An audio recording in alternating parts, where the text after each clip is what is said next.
1-4. Duke also 3 road games ahead. That takes care of the ACC. Time now for the Big East. Pittsburgh trying to get healthy and get some momentum. Providence, the home team, they're trying to revenge a 19-point loss to Pittsburgh. Let's go to John Saunders and Clark Kellogg in the Providence Civic Center. EMT, Eric Murdoch time, and that has been just about every time the Providence senior has taken the floor. 10 times this year he's hit or surpassed the 30-point mark. Twice more, Murdoch has barreled his way through the 40-point plateau. Murdoch set a Big East record with a 17 for 17 performance from the free throw stripe against Seton Hall, and needs just 12 steals to set the career NCAA mark. Murdoch is a threat from baseline to baseline. To opponents, that means 94 feet of trouble. EMT returns to Providence, to the Providence Civic Center, where tonight, as the second half of our ACC Big East Wednesday, the Pitt Panthers beat the Providence Friars. Hello once again, everyone. I'm John Saunders along with Clark Kellogg. This is a very young team for the Providence Friars and Rick Barnes. Just a couple of seniors, but one of the seniors may be one of the best in the country. He's certainly one of the best all-around guards in the country. 32 points a game in Big East play. We see his steals and assists, but he also does it in crunch time. A prime-time player is Eric Murdoch. Eric Murdoch struggled a little bit, though, against Pittsburgh last time. He really did. 5 of 17, only 20 points for a guy averaging 32. The primary reason for that struggling performance, Jason Matthews did an outstanding job defensively on Eric Murdoch. Rick Barnes said before the game he was a little bit concerned about how his young big man would handle the big man of Pitt. Brian Shorter is the guy Rick Barnes is most concerned with. 23 points, 13 boards, strong in the paint, can get people in foul trouble. They'll have to contain him. So it's the Pitt Panthers, ranked number 17 in the nation, up against the Providence Friars here in Providence, where they struggle on the road to the Panthers. Right now, let's go to our PA announcer for pregame ceremonies and Ray Bagley.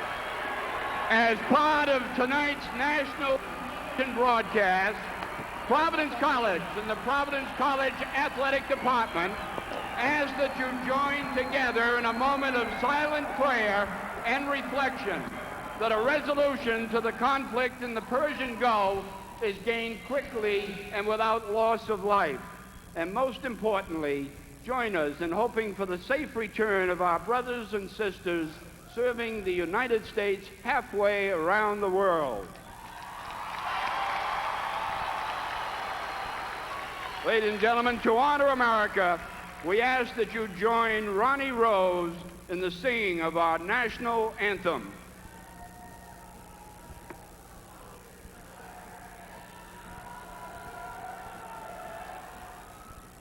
Oh, say, can you see by the dawn's early light what so proudly we hailed at the twilight's last gleaming, whose broad stripes and bright stars through the perilous fight o'er the ramparts we watched, we're so gallantly streaming, and the rocket's red glare, the bombs bursting in air, gave proof through the night that our flag was still there. Oh, say does that star-spangled banner yet wave o'er the land of the free and the home of the brave? Ronnie Rose with his rendition of the national anthem, and of course our prayers and our hopes go out to those fighting the battle in the Persian Gulf in Operation Desert Storm. Our thoughts are with them as we play this basketball game here. Clark Kellogg along with John Saunders, and right now let's look at the Pittsburgh starting lineup. Jason Matthews, the key guy there, simply because of his responsibility to contain Eric Murdoch. Paul Evans, 92 and 49 in his 5th year as head coach of the Pitt Panthers. Let's take a look at Providence. We talked about the guy who everyone's trying to stop. I tell you what, he's really developed into a great all-around guard. Does everything, and most impressively, he wants the ball when the game is on the line. Rick Barnes, his third year as head coach of the Providence Friars, 46-29, 66-39 overall as a head coach. Has been around, been an assistant with some good ones, Gary Williams for one, and Wimp Sanderson at Alabama, been their top recruiters. There's a look at Paul Evans, who of course has 2 Big East championships in his first couple of years with the Pitt Panthers. He had some great players roll through his program. Charles Smith, now of the Los Angeles Clippers, and Jerome Lane of the Denver Nuggets. Take a look at the game notes. Pittsburgh struggling on the road, just 1 victory in their last 12 as we tip things off now. Providence won their last 12 at home. And Sean Miller will run the point for the Pitt Panthers. Expect to see plenty of man-to-man. They'll try to choke it off when Shorter catches it inside. Look for the Friars to drop off inside if he gets it in there. And already Shorter and Bragg were banging away from the basketball. And the foul is whistled, and that is a matchup you have to watch for tonight. Rick Barnes said he will switch up many guys on Shorter. Try to give Shorter a different look, and again try to choke down from the perimeter players if Shorter catches it inside. It will be physical as Bragg and Shorter match up here early. They'll try and push it into Shorter. It gets away, but Matthews is there and open for the 3. And just like that, he hits it. Can't leave him open. Can't give a guy like Matthews warm-up jump shot.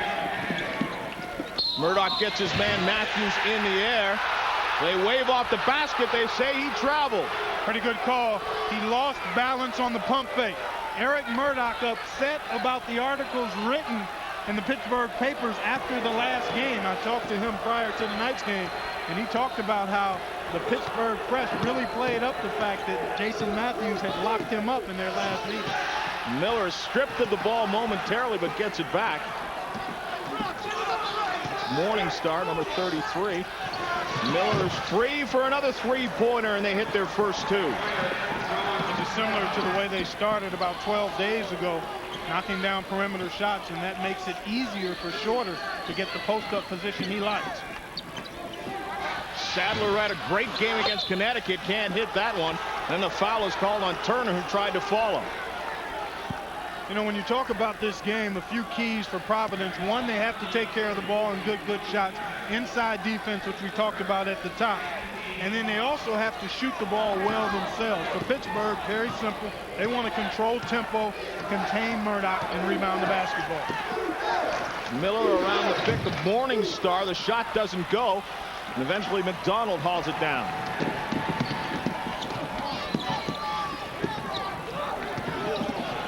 McDonald tries to penetrate and is stripped by Miller. Darrell Porter finds his way free in the paint, but then he travels.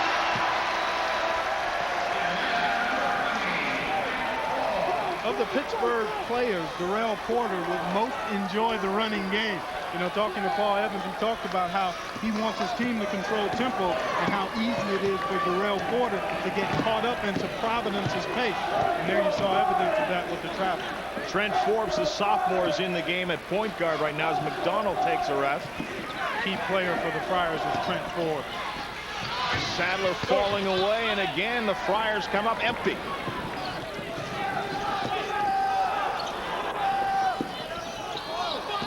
Morningstar working on Sadler on the baseline and hits it. Pittsburgh out of the gate quickly, and that's what you have to do on the road. 8-0 to start this game. Murdoch can't get the pass, and again Pitt will have a chance to add to the lead.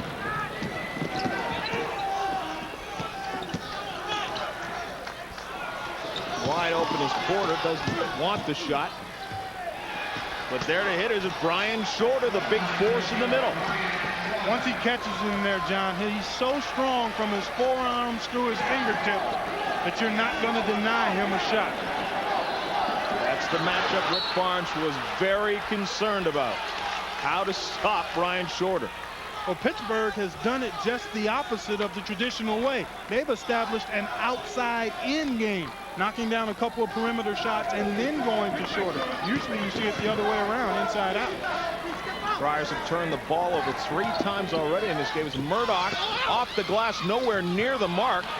Sadler fights for it, and finally the Friars are on the board. It took over 3 minutes before they got their first couple of points.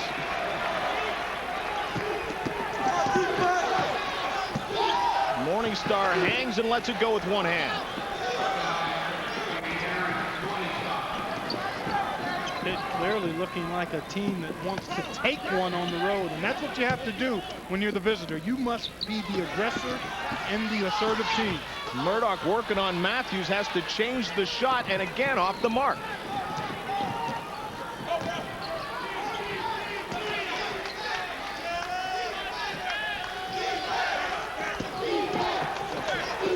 Morningstar nowhere to go, and he turns it over on the travel.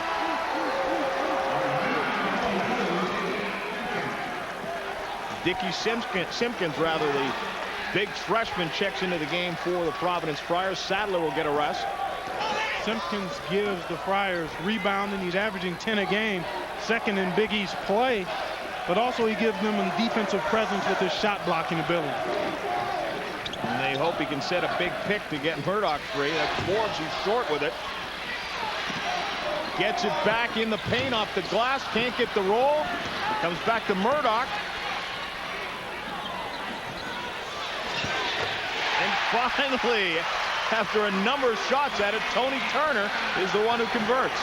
The Friars rushing just a bit, John. They've been empty on some possessions because of turnovers, but when they've gotten shots, they've been hurried.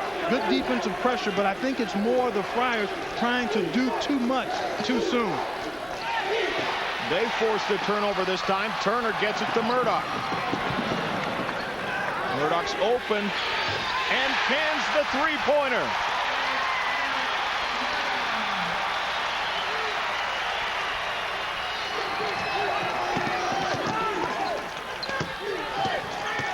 Anytime you see the Friars play, you have to look at an opposing team's lead in terms of three-point shots. Foul was called on Brian Shorter, who again was being hammered down in the blocks, giving some of it back, and he's whistled for the foul. The Friars started slowly, but now they're only down 4. 12-8. Back in a moment. Outside, smoother aerodynamics than a Porsche 928 helped make Chevy Corsica one of the most fuel-efficient cars in its class. Inside, careful attention to detail helps make it a most efficient and worry-free place to be. Corsica, a very comforting way more people are winning with. The heartbeat of America.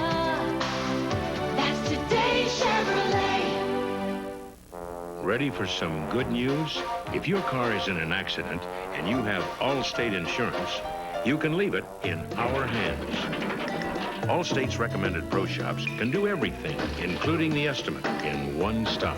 And to make you feel even better, Allstate will guarantee their workmanship for as long as you own your car.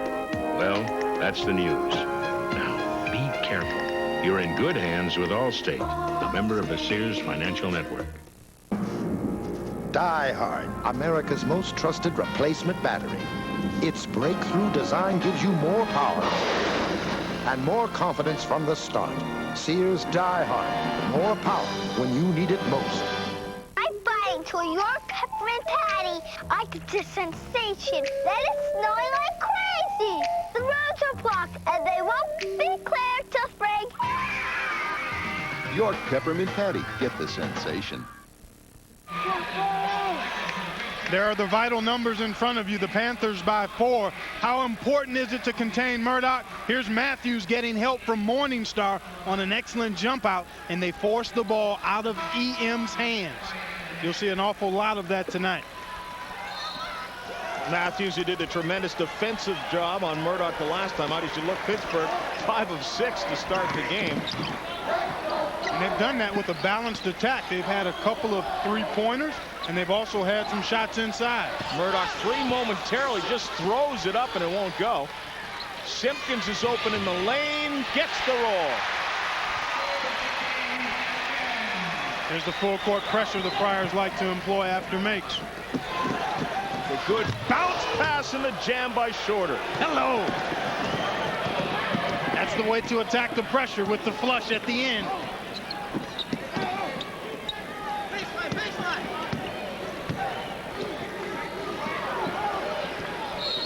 Try and push it in. The foul is whistled before Bragg gets it. Shorter with another one.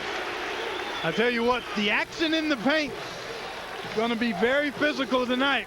Marquise Bragg, well twisted, a worker in the lane area that time, drew the foul on Brian Shorter, and Brian not too happy about it.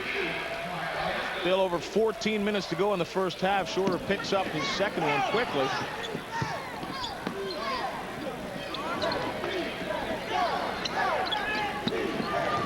Murdoch is free. They don't get him the basketball soon enough. Thinks about it. It's important for Murdoch not to force it. He's forced 2 shots here early.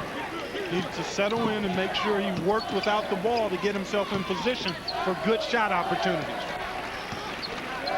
Matthews quick enough and a little taller than Murdoch, so he's able to bother his shots.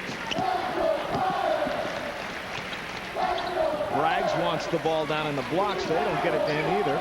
Shot clock is under 10 now. Murdoch and Miller reaches in and is whistled for the foul. No, they call the travel.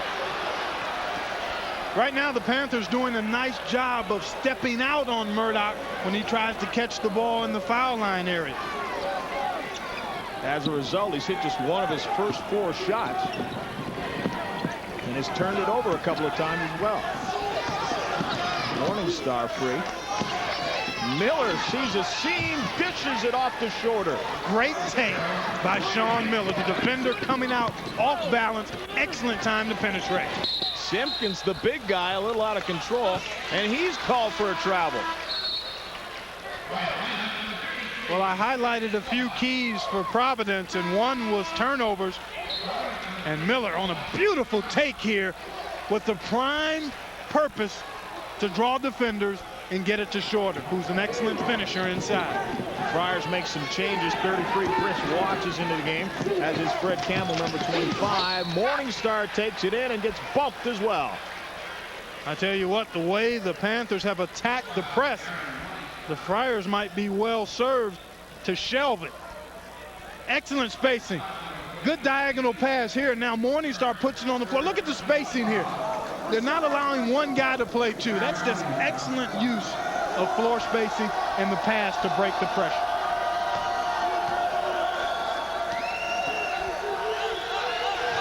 Here's a guy that the Panthers coaching staff feels is the most improved player in the conference, Darren Morningstar. Converts the 3-point play. Turnaround shot by Brown is no good. That one barely stayed in the gym. 9-point Panther lead. Sean Miller's open from NBA range. Can't get it to go. Shorter works on Brown, loses the handle of the ball and turns it over. I tell you what, Matthews and Miller have struggled in their shooting the last 2 games. Matthews 7 of 25. Miller was 3 of 10 or 11 in their last game. And 2 shooters that are as good as those 2 won't stay in the slump long, and they seem to be more aggressive in looking at the basket here early. Campbell hangs and loses it. Morningstar's there.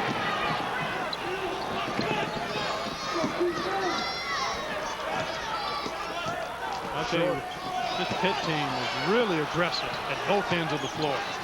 Moving the ball nicely. Strong turnaround by Shorter, won't go. Nice job by Jason Matthews to cut off Murdoch.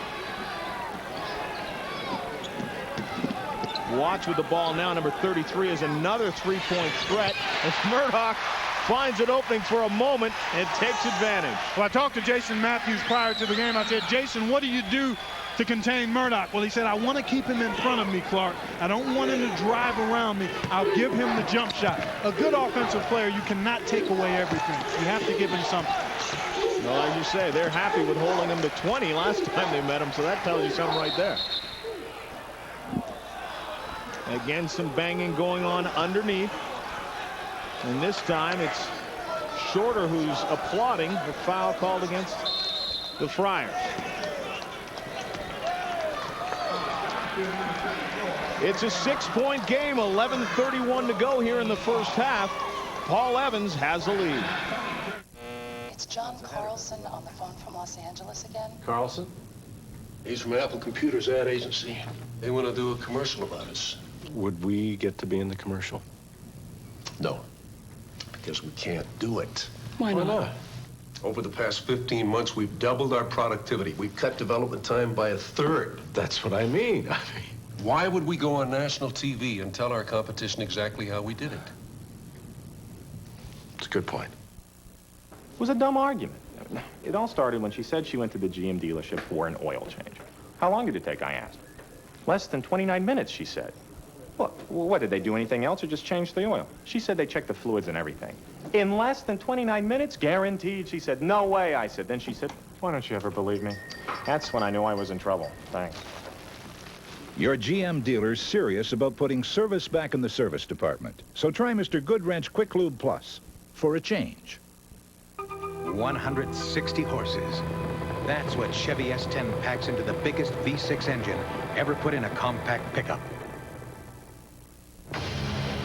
Enough power to help switch more truck owners to Chevy last year than to any other truck. The move to Chevy is becoming a stampede. More people are winning with the heartbeat of America. Now it's easy to win with the heartbeat. Welcome back. John Saunders along with Clark Kellogg. And Clark, they said they were going to work on Brian Shorter, and they certainly are. This is the action away from the ball. Looks like a human pretzel there as Troy Brown tries to lock up Shorter and obviously picks up the foul as he used a little too much body there. Sharif is on the floor now. Ahmed Sharif for the Panthers with the ball right now. They really think he's going to be a special player. Tough competitor, played at Martin Luther King High School, the #1 rated high school team in the country last season. And just having a tough time finding minutes playing behind Jason Matthews. Not surprising as Porter adds to the lead. Now an 8-point lead for Pitt.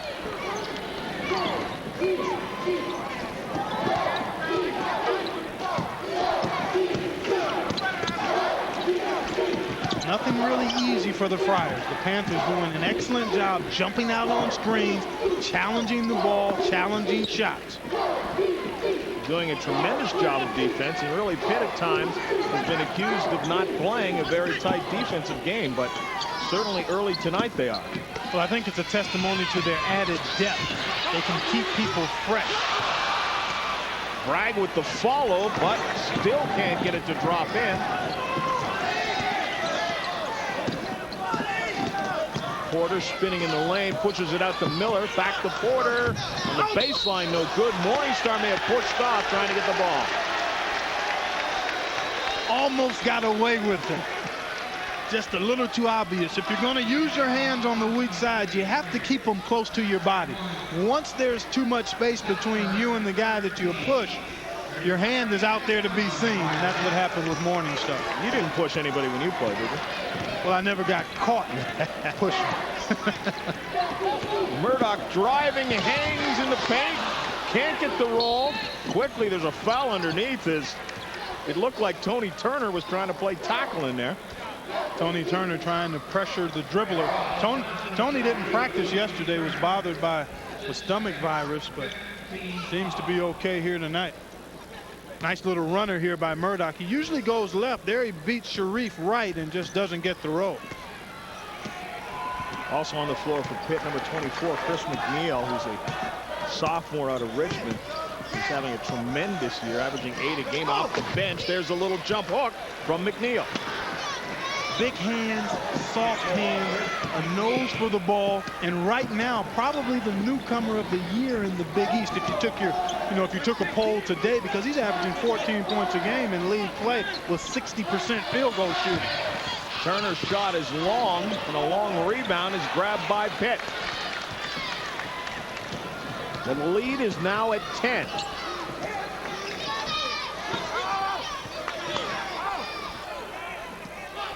Morningstar on the baseline, nowhere to go, bounces it back out. Porter, who hits the three-pointer. Well, I tell you what, I'm really impressed with the way the Panthers have come out. Needing a road win, they are seizing this game by the throat.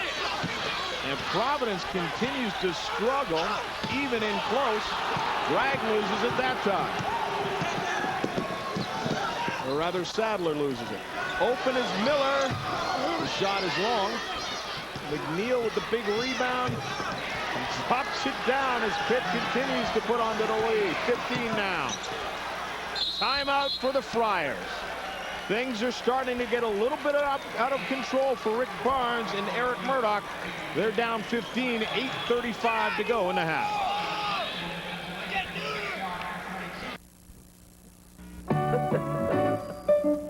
So does your bank give you their best rates?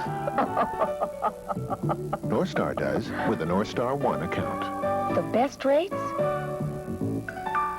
I deserve it. And does your bank put all your accounts on one monthly statement? North Star does. You get one with a North Star One account. One statement with everything? I like that. It's time to get a cellular phone, but where do you go when everybody wants to sell you one? Hardware stores, discount stores, car stereo stores. It's a cellular jungle out there. Better come to a NYNEX Cellular Center. Our professionals will set you straight with answers on cellular communications and our selection of quality portable and installed phones. The reassuring fact is, for mobile communications, the answer is NYNEX. The Bills. A super showdown in Tampa. NFL Game Day kicks off your day and NFL Primetime wraps up the night. Live from Tampa, Super Bowl Sunday on ESPN. It's the night of the heavyweights. Francesco Damiani defends his world championship against merciless Ray Mercer. Plus contenders Tommy Duke Morrison, James Quick Tillis, Bruce Selvin, and Jose Rivalta. A special Top Rank Boxing on ESPN.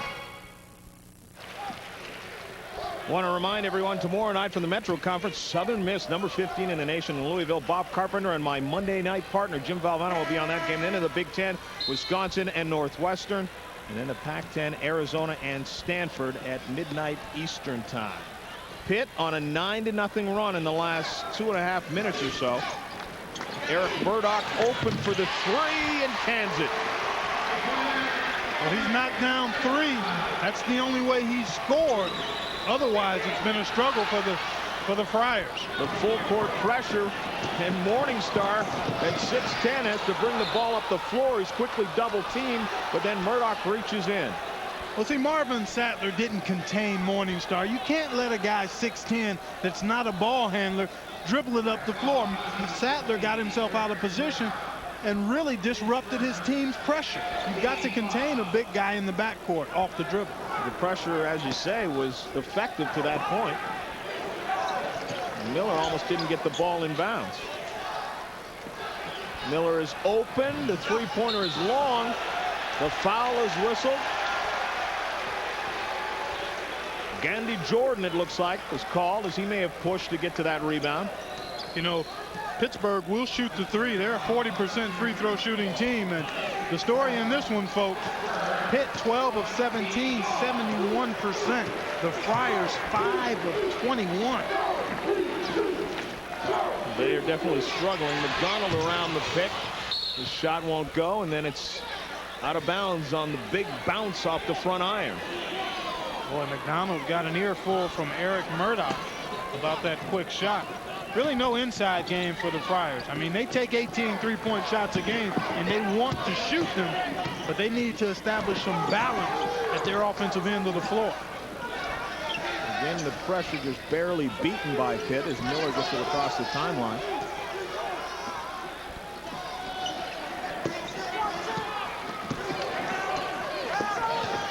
Miller down the lane, dishes it off to Morningstar. Double clutches, and no one was there to knock him away. Picks up his own rebound and puts it back. That caused and created, though, by the penetration of Miller. Anytime your defense is broken down with the dribble penetration. Sadler and Morningstar banging underneath. Sadler's called for the foul. I tell you what, if you're a fan and you're at a game one of the ways you can truly be entertained is to watch the action away from the ball, because a lot of jockeying for position, a lot of things go uncalled, and it's very physical away from the basketball. And so often that physical play leads to an offensive rebound or a foul, as we just saw there. Fighting for advantage. Often the most entertaining part of the game. It really is. Murdoch behind the pick of Simpkins, no good. Bragg, it looked like, had the rebound. Morningstar fouled as he tried to take it away. Tell you what, Darren Morningstar doing a real nice job. Here's the three by Murdoch. Now the long rebound, which you'll get with three-point shots, and Bragg just in good position, and Morning comes over the top. But both of these teams will shoot the three, and therefore you're going to have some long rebounds. So rebounders have to move themselves out away from the basket a little bit. Morningstar, that was his third, so he sits down. Still the 6 foul rule in the Big East. Trent Forbes pulls up. The shot's no good, and Porter's there with the rebound. Forbes tried to draw the charge. No whistle. Matthews, that's a three, and it doesn't touch anything. Unfortunately, Dickie Simpkins couldn't hang on to it. And it'll still belong to Pitt. Morningstar headed to the bench with 9 points. 3 fouls as well, but 9 points in about 12 minutes worth of work. He's only averaging 8 a game, so huge half for Darren Morningstar. Porter is free for a three, bounces in and out. Simpkins with the rebound. Because Pitt has shot the ball so well, it's kept the Friars out of their running game, and therefore Pitt's been able to control tempo, which was a concern of Paul Evans. Corey Floyd, number 11 for the Friars. Another junior college transfers. Simpkins long with the shot, and only blue shirts are there. One shot and one shot only for the Friars.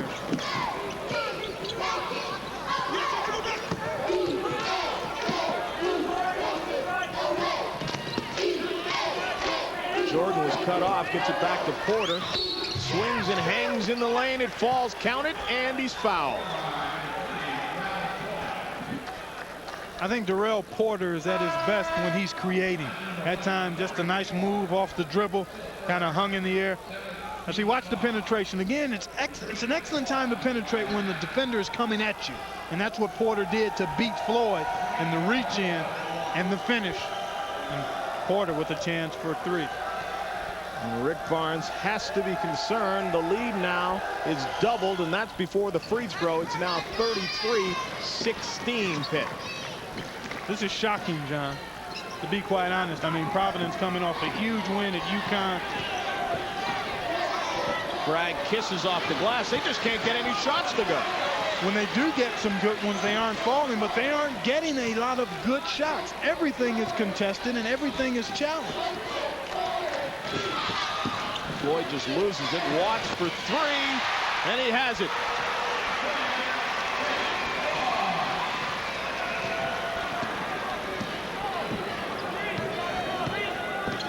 Darrell Porter, who ran the point last year because Sean Miller was out with the foot surgery. The shot from the corner that won't go for Jason Matthews. Floyd loses the handle on the ball. Double, or rather, they call palming the ball this time, something that is a bit of a point of emphasis, I believe, this year. Haven't seen it called that much in past years, but they're calling it. Well, they had to call that one. He picked that thing up and just took it up in the air through the double team. Pitt 14-6 run the last 6:45, and that's why it's been tough for the Friars. They are a team that likes to play a fast-paced, up-and-down game, but because Pitt has been so efficient at their offensive end, they haven't had the opportunities to get out in transition. Shorter, the big guy lets it go from the free throw line. It won't fall. Providence is 19 points. 15 of those have come on three-pointers, so they're not getting the ball inside effectively at all. Murdoch with the right hand, and it goes. Eric Murdoch posted Matthews up that time. And I think we've got a foul after the shot. And it looks like Shorter is the guy that's going to shoot. Again, the action away from the ball. Nice shot here by Murdoch. There it is, Bragg and Shorter. And Marquise Bragg just threw Shorter out of there. The Pitt players were calling for an intentional on that. They'd like to have the 2 shots and the ball as well. I think they're reaching there, though. I mean, that was just a little tussle underneath, and Marquise Bragg just got a little overzealous. You know, this guy has really improved as a free throw shooter. 69% free thrower for his career. He's at 86 this season, and he gets to the stripe an average of 10 times a game. And I think that's a testimony to this guy's work ethic and his desire to get better. They call him out. It's not because of that soft touch displayed at the free throw line. I can't imagine why. Looks relaxed up there, though. And I tell you what, you better keep an eye on him and Short, him and Bragg, because I don't know if Shorter took too kindly to being dunked. And Murdoch doesn't get the roll, but is fouled.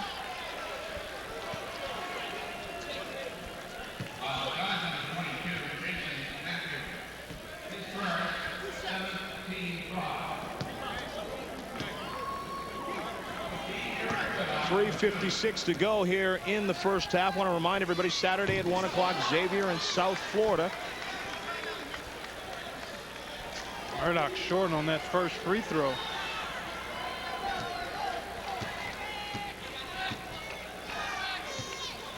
He's had to work for all 11 of his points. Makes it 12 and makes it 22 for the Friars. The Panthers lead is 13 with just under 4 minutes to go. Hey, what's that? Oh, that's that new Chevy. It's an APV. An AP who? Yeah, it's a code. Top secret. We're talking irrustable composite panels. See that? Zero gravity modular seats. Oh, yeah? Resilient mollustic cup polyurea fenders. And it's got this Chevy Lumina APV. A very original way more people are winning with the heartbeat. biorhythms. Biorhythm? Yeah. Now it's easy to win with the heartbeat. We went to the fight capital of the world and asked the fans, who's the greatest heavyweight ever? By far, it's Muhammad Ali. Ripping punches, Muhammad Ali. Who's the heavyweight champion of the world? Sports Illustrated presents Muhammad Ali, the video. It's free with your paid subscription to SI. It brought back memories, things I'd seen and hadn't seen. Palavino, God's former Joe Frazier. He float like a butterfly and sting like a bee. And the Muhammad Ali video is free. How can it be free? It's free when you subscribe to Sports Illustrated. Save over 50% off the cover price. Kind of like Muhammad Ali, it gives you everything. You'll get 23 issues, including the baseball preview and the swimsuit issue for 3 monthly installments of only $9.89. Or you can pay by credit card. This is Ali at his very best. People who never had seen Ali would love this tape. You can't walk away from this tape without being a Muhammad Ali fan. Hold it, you're not that pretty. Oh, my bad man. Call our toll-free number now and get knockout savings on Sports Illustrated and get the Muhammad Ali video free. I took up the wall. The Boilermakers trying to knock off the Spartans with 2:46 left. They lead it by 5 points. Highlights of that came at halftime, as well as the Tar Heels and the Hogs also in action. Let's go back now to John and Clark. All right, Chris Fowler, thank you very much. Here's a 13-point lead for the Pitt Panthers, who've won just once in their last 12 Big East games on the road, but you'd never know it to see this. Dickie V was already on the air in the first game. Made that quick trip up from Raleigh, and he's the mascot tonight. Just kidding, Dick. The steal. Murdoch comes up with it. Trent Forbes takes it in, looks at Watts, but just rolls it in with his fingers. Well, I tell you what, Chris Watts helped him out considerably by running the interference as Gandhi Jordan tried to get over and make a play. Again, Providence trying to turn up the defensive pressure. Shorter shot will go. McNeil, though, there is the follow, and they're just big in the post. Big-time offensive rebounder is Chris McNeil. His shirt sleeve has to be about a 39.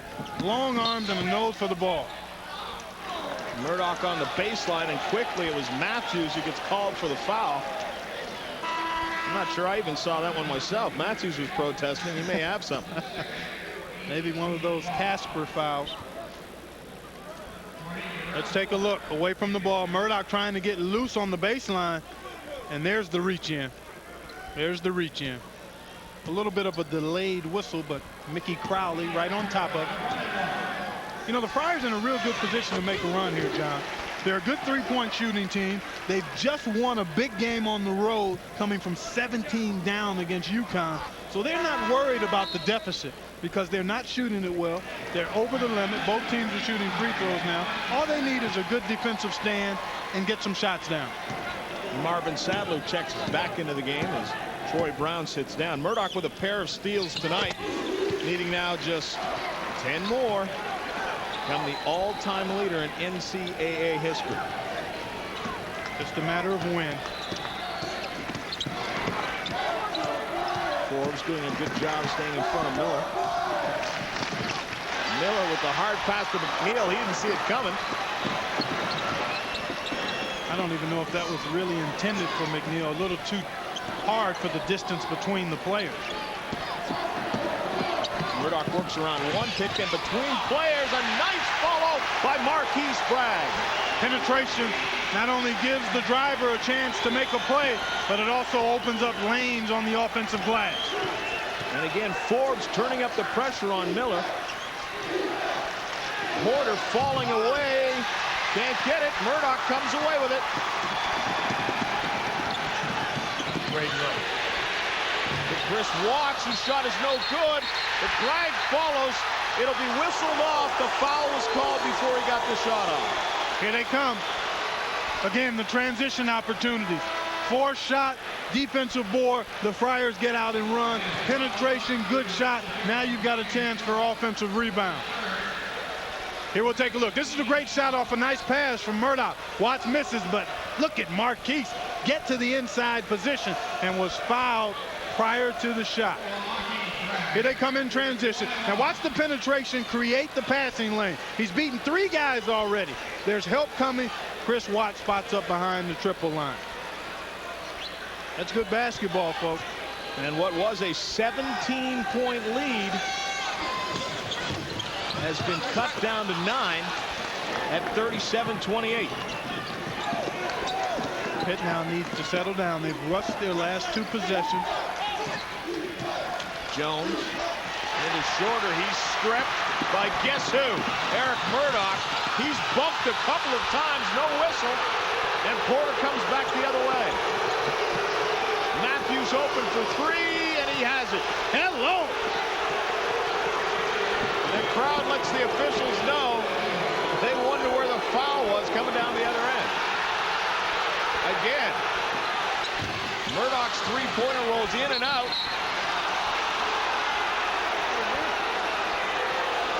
And finally, the crowd gets what they want. But unfortunately, it's going the wrong way. You make the call, folks. Nice help here by Providence. Eric Murdoch comes out with it. He's pushing it ahead. I think Murdoch just loses it. I really think he just loses control of the ball. I don't think there was any contact that would warrant a whistle there. Obviously, the fans disagree, but they don't have benefit of the replay monitor. They were letting the officials know it a couple of times down. Now Rick Barnes is also giving it to the officials.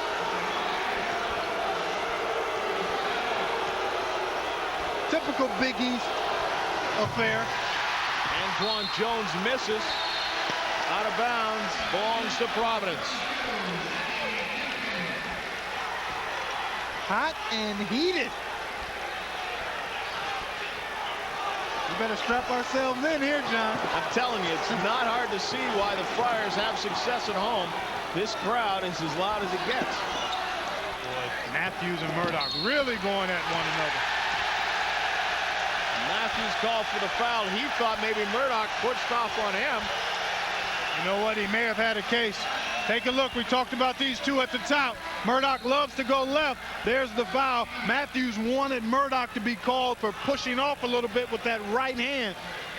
No luck that time, and Murdoch will get a chance at the strike.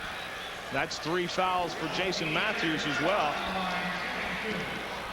And you've got to believe the Friars haven't forgotten about that 19-point drubbing in Pittsburgh about a week and a half ago.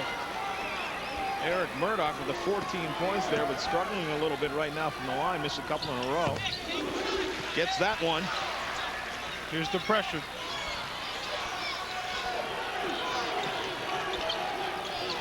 Nowhere to go for Miller. 5-second violation. That's a team turnover. That's not Sean Miller's fault. He needs help. His guys have to get to their spots, and they have to get themselves open. You can't risk making a bad pass underneath your own basket. They try and get it into Murdoch. Nice job by Sadler to come to the basketball. Forbes is open. That's a three-pointer. Rolls in and out. And McNeil has the rebound.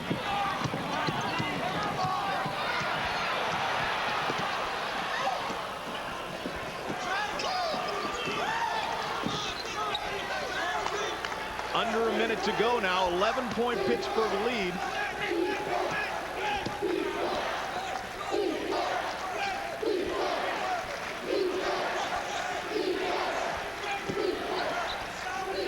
Providence doing a nice job of forcing the basketball back away from the hoop. They're going to try not to get beat off the dribble. Anytime a team goes to the spread, you don't want to get beat off the dribble. Shot clock is down to 5. McNeil, that's not his shot. He's long with it, and then Jones is called for the foul underneath against Simpkins. Little push off on the weak side. And you know the tendency to do that on the weak side is so great. And the temptation is there because you're so. Take a look, lower left corner. Here it is, right. Well, we're kind of still looking for that one. If anything, it looked like Simpkins was leaning back on his man, and then when he moved away.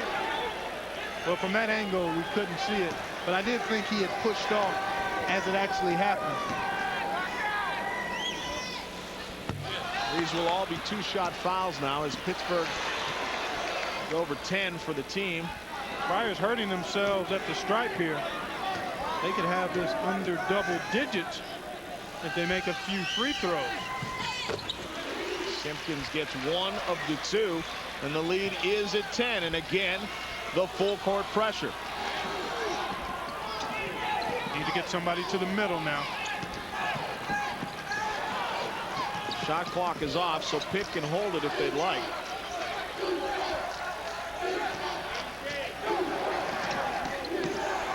Well, Pitt would like to go in with a basket here, obviously, if not at the worst, a 10-point lead.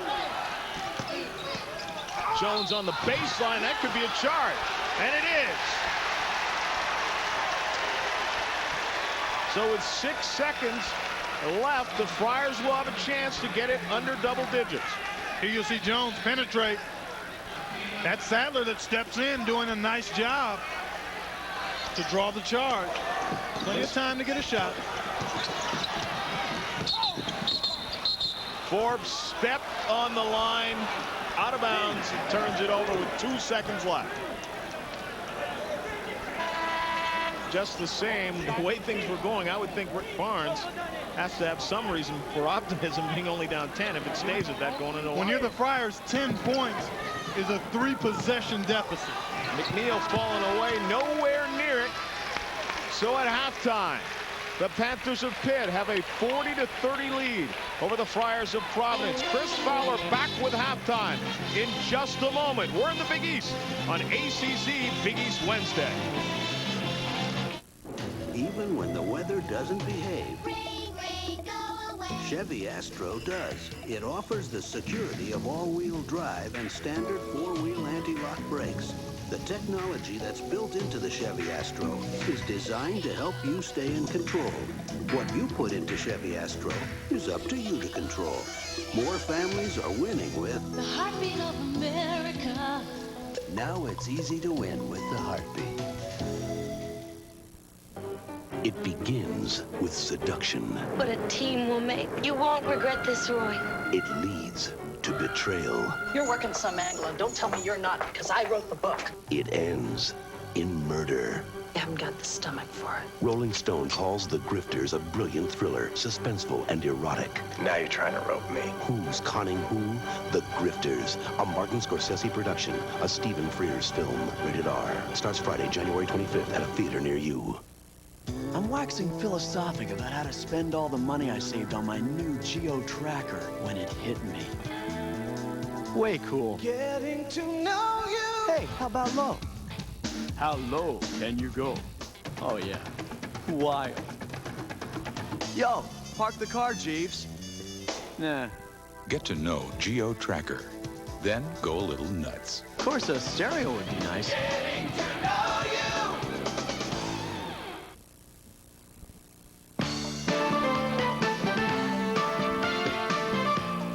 ESPN's presentation of NCAA basketball, Pittsburgh versus Providence, is brought to you by today's Chevrolet, who invites you to see why more people are winning with the heartbeat of America. And by Mr. Goodwrench and your participating GM dealers, keeping quality on the road.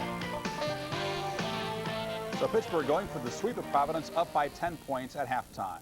Earlier this evening on ESPN, two of the Big Four got together down in Raleigh, North Carolina, Duke and NC State.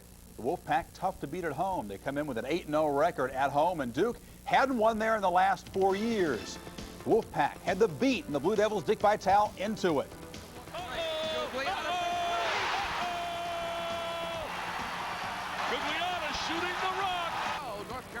Uh-oh, Fire and Ice took over. Tom Gugliotta to Corciani right here. Gets it to Rodney Monroe in the beautiful dish for the lay-in right then. Then Corciani finds Monroe in the perimeter, hits the tray. Corciani 14 assists, and Monroe carried the Wolfpack in the first half. Late in the half, Monroe to Kevin Thompson, the sophomore center, more than doubling his scoring average on this game, and Coach K's team down. But Bobby Hurley, proving he can shoot the threes, bringing Duke back within 4. But Monroe would take over down the stretch. Look at him hang and hit over Leitner. 35 points in the Monroe meter. A 95-89 win for NC State. They moved to 9-0 at home, and they are now 3-1 in the ACC. Duke dropping to 4-2. The Wolfpack shooting 64%. Rodney Monroe shooting 13 for 19 from the floor for those 35 points. Also had 6 rebounds and 3 assists. The other two teams in the Big Four, North Carolina coming in ranked number 7, going out to Winston-Salem and take on Wake Forest. The Demon Deacons improved this year, but this would be a big task trying to take on the Tar Heels, who have been playing pretty well. Beat Carolina is the theme, as always, at Winston-Salem. Love to beat the pack there. The Tar Heels early, Rick Fox to Montross for the layup. The Demon Deacons would rally. Robert Seiler on the loose ball. Finds big Rodney Rogers, and the freshman lefty flies in for the dunk. That was a 14-2 run for Wake Forest, and the Deacons have a 3-point lead at halftime. Virginia pulling away and beating Virginia Tech 86-61 is the final behind 24 points from Brian Stith, make it 14 out of 17 for Virginia over the Hokies in that rivalry. More scores and highlights coming back at halftime. It's Pittsburgh over Providence, part 2 of ACC Big East Wednesday. Then it's Shedrick Anderson tells Arlen Bowers to get it out of here, and Isaac Brown converts to the other end. The Aggies led by 8 points over Nolan's bunch. But the Hogs will respond. Big O, Oliver Miller rejecting Anderson. Todd Day at the other end, finishing the play nicely with the dunk. And then Miller, another block shot. He has emerged. Big reason why the Hogs are doing well. Look at him out in the perimeter, blocking the shot, running the break. Gets it ahead to Bowers, who gives it to Day on the slam. The Hogs a 14-zip run to seize the lead, and Kermit Davis wondering, what happened? 113-88 is the final 16th straight win for Arkansas. They are 7-0 now in the Southwest Conference. SEC, Florida and Kentucky. Kentucky trailing in the early going in this ballgame, but they come back and they win it easily, 81-65 behind 18 points from Sean Woods. Jeff Brasso, 14 points and 10 rebounds. Auburn and Georgia, they went to double overtime when the Tigers beat the Dogs down in Athens, 59-58. The oldest SEC series. Auburn now has 77-75 lead. Ronnie Battle had 18 points. Vanderbilt crushing Mississippi 89-52. Scott Drawd 21 points. He had 7 3-pointers, and that breaks the SEC record for the career. 248 now for Drought. Mississippi State and Alabama 58-53 in favor of State with 3 minutes to go in the ball game in Starkville. Now to the Big Ten. Michigan State and Purdue. You know how tough it is to win at Purdue, even though they're having kind of a down year. The Spartans knew they'd be in for a battle. Coming in ranked number 22 against Gene Katie's team. It was a raucous affair. Sloppy first half, though. This play typical. Look at this. The entire team for both sides rolling around the floor. Finally, Barnett misses the layup. Link Darner, though, comes up with the loose ball. Chucky White eventually is going to finish the play with the layup. Purdue led by 5 points at the half. In the second half, Steve Smith, the Player of the Year candidate, bombing away with a 3-pointer. Spartans back within 2. But the Boilers at home would respond. Travis Trice to Darner. Wide open for the three-pointer. Makes no mistake. 7 points, Purdue lead at that point. Judd Heathcote stamps the floor as Purdue comes away with a 62-51 victory. The Boilermakers break a modest 2-game losing streak in the process. American South Conference game, New Orleans with 3:15 left holds on to a 9-point lead over Central Florida. They've won 15 straight, the Privateers have. South Carolina on the road, no problem, crushing Davidson. The Davidson team losing to their second-ranked opponent as the Gamecocks up it to 14-4. Kansas taking on Wichita State, 43-20 is the score at halftime. It was 35-8 in favor of the Jayhawks at one point. Terry Brown breaks the school record for three-pointers. Now it's 155. Kevin Pritchard had the old record. Brown has played just 2 seasons. And finally, another Big 8 score. Oklahoma State absolutely crushing Southeast Louisiana, 69-31. That a second-half score.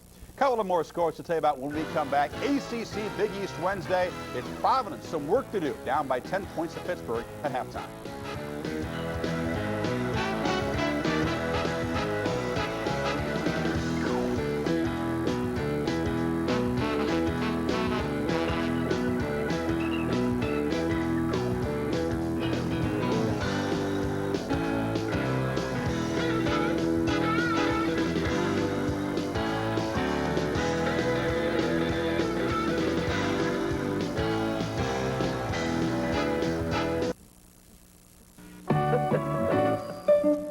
So does your bank give you their best rates? North Star does with the North Star One account. The best rates? I deserve it. And does your bank put all your accounts on one monthly statement? North Star does. You get one with a North Star One account. One statement with everything? I like that. These days, you can buy a low-price cellular phone almost anywhere. But down the road, will they be there when you need support like warranty service, routine maintenance, or answers on cellular service? 9X will.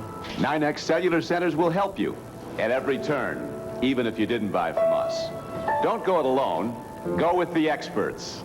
For mobile communications, the answer is 9X.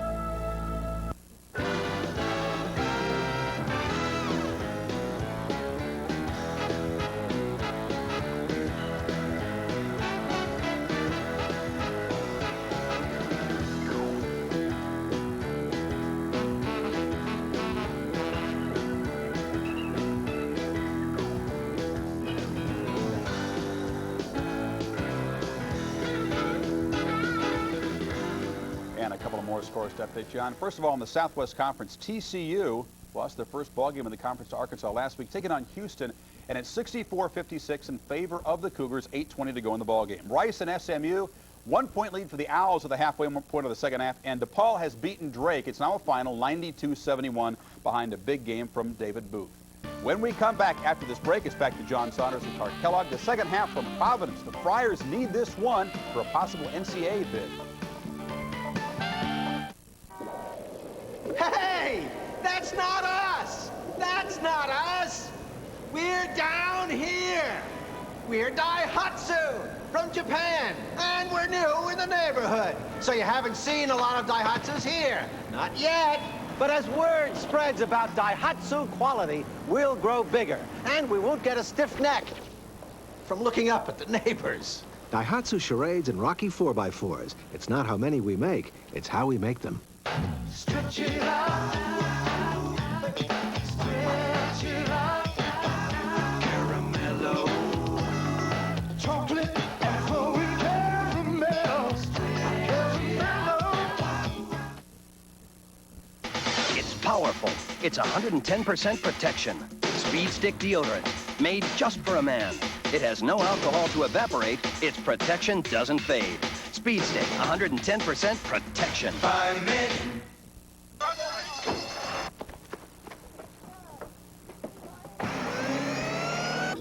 Billy has a girlfriend. Billy has a girlfriend.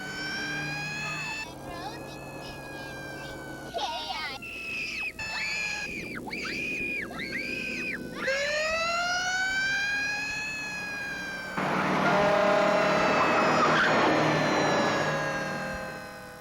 Napa, because there are no unimportant parts.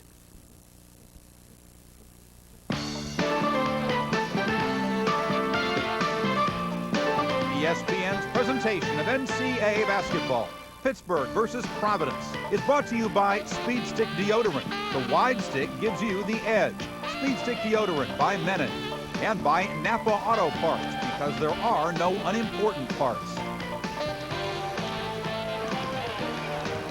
Welcome back, everybody. John Saunders along with Clark Kellogg. It's a 10-point lead, the Panthers over the Friars here at the Providence Civic Center.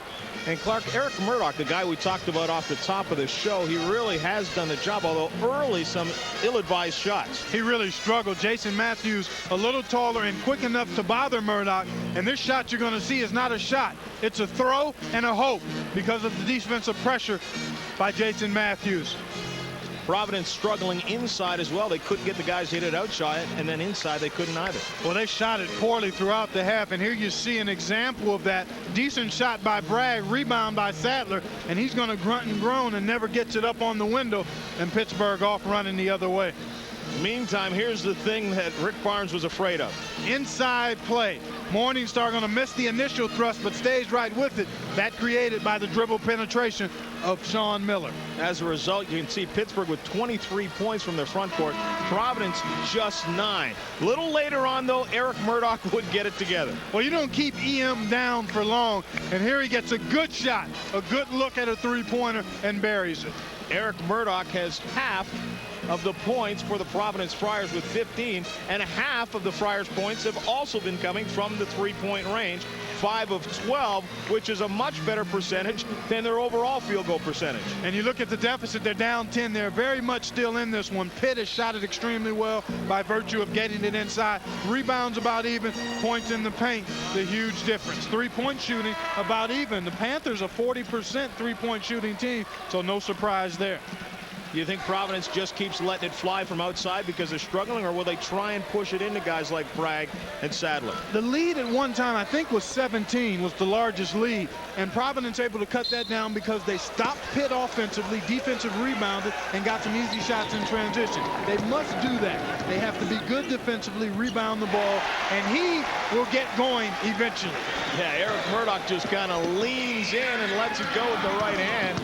Miller along the strong pick from Porter to break him free at midcourt. Foul trouble across the front line for the Panthers. Shorter and Morningstar each with 3. Turner reaching in and over the back trying to get to the ball to force the steal, but it's called for his 3rd foul. Joins Marquise Bragg of Providence, who also has 3 fouls. Shorter, Matthews, and Morningstar, as you say, with 3 for Pitt. Morningstar working on Sadler, but not working at all. Friars can get it to 6 or 5. It's a 3-pointer. Won't go for Forbes. Forbes is getting a good look at it and just hasn't had any luck knocking him down. Morningstar trying to push Forbes out of the way so Miller would have the free shot.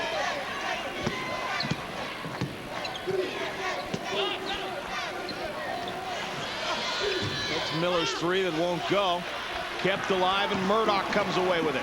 You know, everybody talks about him scoring 32 points a game, but he gets 5 boards a game, 3 assists, and 3 steals, so he does the whole package. But he scores. And he scores and scores some more. He's the guy that wants the ball when it's tight. And another steal for Murdoch. Takes it in, has the easy layup, and it's just a 4-point game.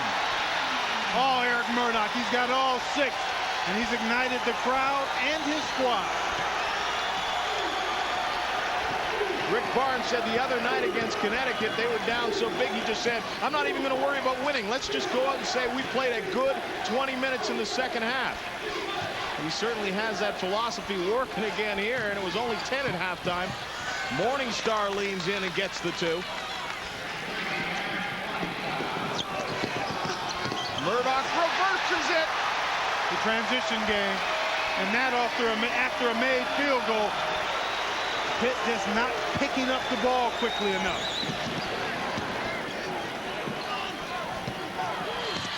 Shorter off the glass.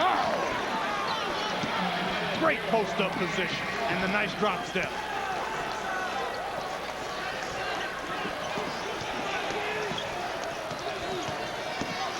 Murdoch dishes this time to Sadler. He walked. No question. Took a couple of hops before he decided what to do with the ball. Really wasn't aware of where he was when he caught that pass. And really, Murdoch gave it to him in a tough position. So credit each of them with half a turnover there. Here's a guy who, after a quick start, Jason Matthews, has been quiet. He throws up the shot, and Bragg has the rebound. Nice job by Miller to cut off Forbes. Marquise Bragg followed by Sadler. Boy, big board by Morningstar.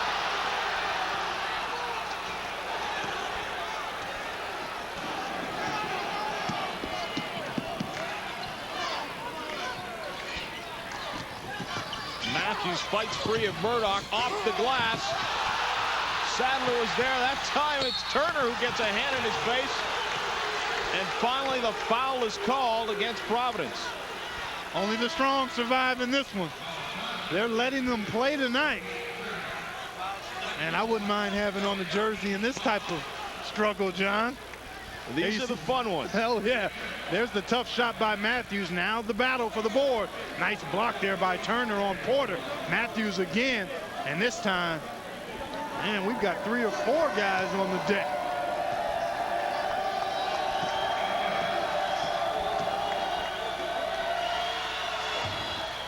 Matthews gets the roll off the front iron and puts the lead back up to 7. Matthews at 7 points on the evening, a couple of 3-pointers. And really, when you're concentrating as much as he is defensively, it can take a little bit away from your offensive game. And believe me, he's got his hands full at that defensive end. It would have to take something away. You know, that energy you have to spend trying to control number 14.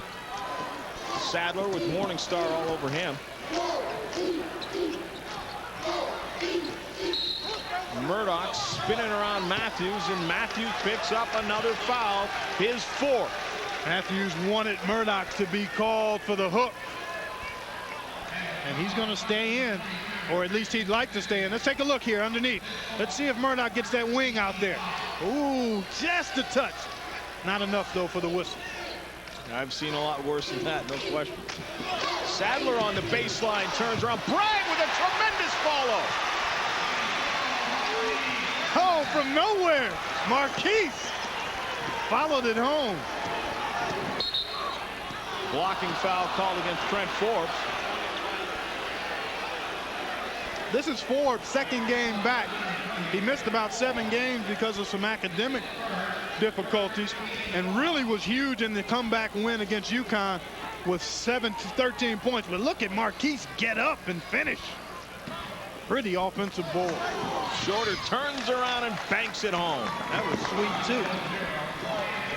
Murdoch works free of Matthews and flies to the glass. Providence really making a concentrated effort to push it up, even if Pitt scores, to get it up in transition and get something easy. Miller is free for a 3-pointer. Long rebound. Marquise Bragg gets it, and then Murdoch comes away with it. Or rather, that was Sadler who had it. Bragg's on the other end with the jam.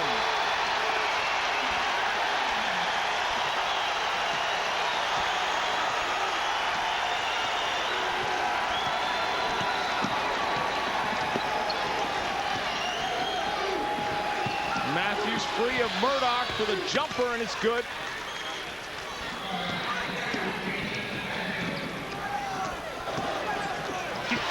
Forbes pushes it into Bragg, and Miller has to foul him to stop the easy 2. I tell you what, if you're not enjoying this, you're not a hoops fan. This is fast-paced, quality action. Penetration. And give Forbes a finder's fee. Miller gets there late and sends a guy to the foul line. If you're the Panthers, you don't mind seeing him go there. Marquise, for all his tenacity and aggressiveness on the glass, doesn't have a real soft touch at the stripe. Oops. Here we'll see him finish. Now he can do this with the best of them. The two-handed flush in transition. And shot a nice free throw on that first one. Only 40% on the year from the stripe, though. Well, misses that one, though. Misses it long, but the lead is now down to 5. It was once 17 in the first half. Marquise Bragg, 7 points and 6 rebounds in this contest. Matthews is free, lets it fly, rolls in and out, and Dickie Simpkins has the rebound. Nice block out.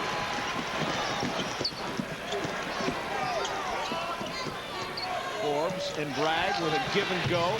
Forbes shot is long, and McNeil has the rebound, throws it way up court to Sharif. Forbes his way free. Oh, how about the little shake and stop and go before the shot? And then it hangs in midair before being fouled and gets the shot. Trying to play Providence at their own game here. Great board and outlet. Chris McNeil. Excellent pass. Now watch this shake and bake. Now watch it. See the hesitation? It was just a little jerk move. My, was that sweet in the finish. I wonder John Sanandrea, the assistant coach for Pitt, talks about him possibly being a special player someday. Absolutely, and he gives them an 8-point lead again. We have a great one in the Big East here.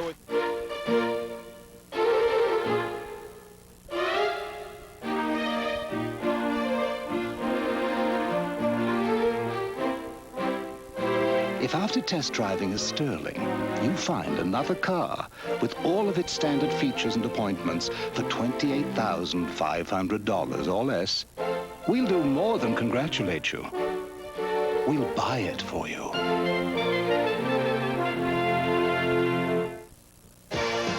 Hi, Chris Berman here. Bud Bowl 3 is coming January 27th, and you could win $100,000. That's right, $100,000. Just write down the final score on your official scorecard and send it back. Pick up scorecards and team stickers where you buy Budweiser, Bud Light, and Bud Dry Draft Beer.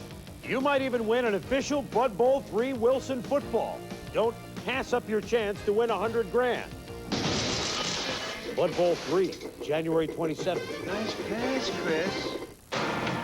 Imagine a rent-a-car company that delivers a car right to your door and drops you home when you return.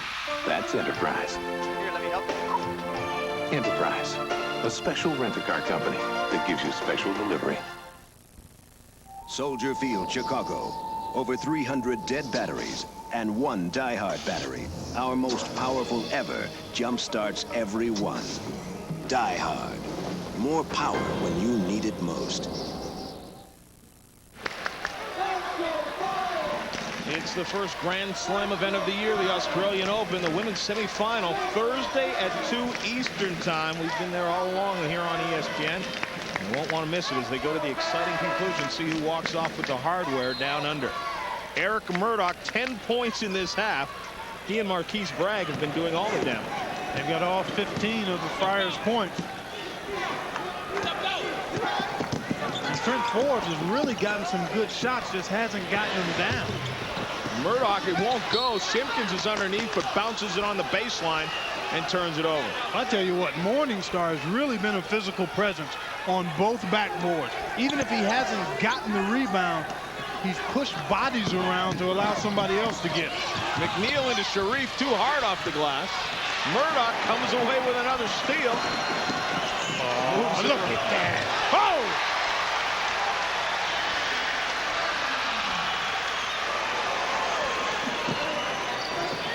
The double team is beaten. Sharif looks at Morningstar for the lob. He was too far from the basket. One hand over Simpkins and rolls it in. I tell you what, Morningstar probably playing the game of his. I mean, he's coming up big, rebounding and scoring. Murdoch dishes it off, and Marquise Bragg gets up and jams it down.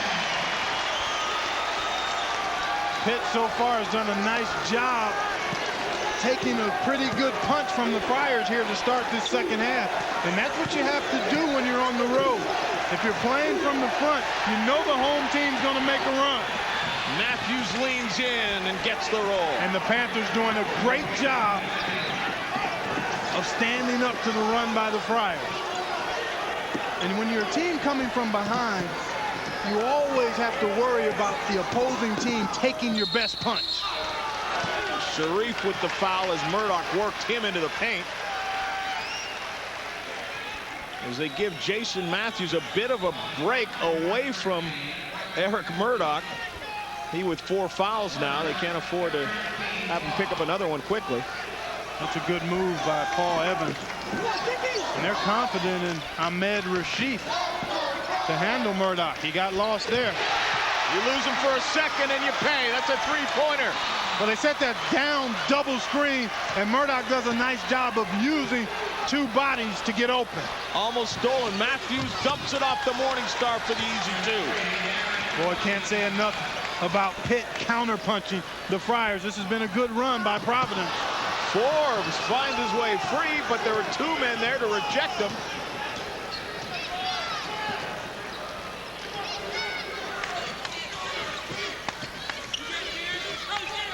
Good luck.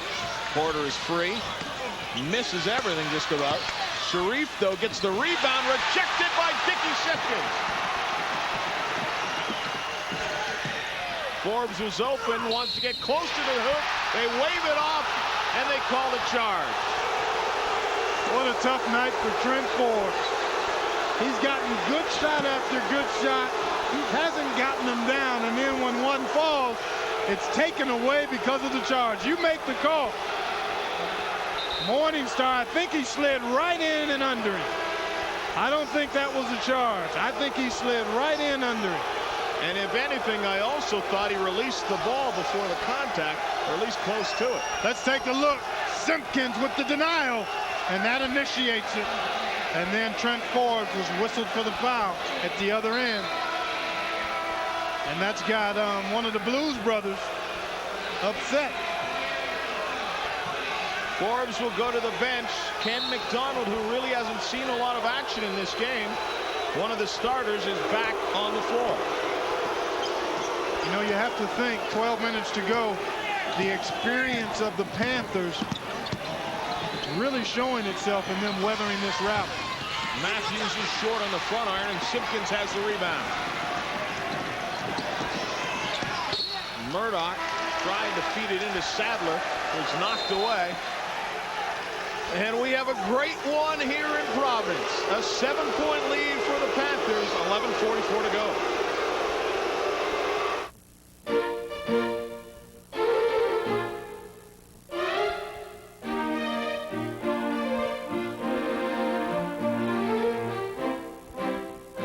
If after test driving a Sterling, you find another car with all of its standard features and appointments for $28,500 or less, we'll do more than congratulate you. We'll buy it for you. We went to the fight capital of the world and asked the fans, who's the greatest heavyweight ever? By far, it's Muhammad Ali. Ripping punches, Muhammad Ali. Who's the heavyweight champion of the world? Sports Illustrated presents Muhammad Ali, the video. It's free with your paid subscription to SI.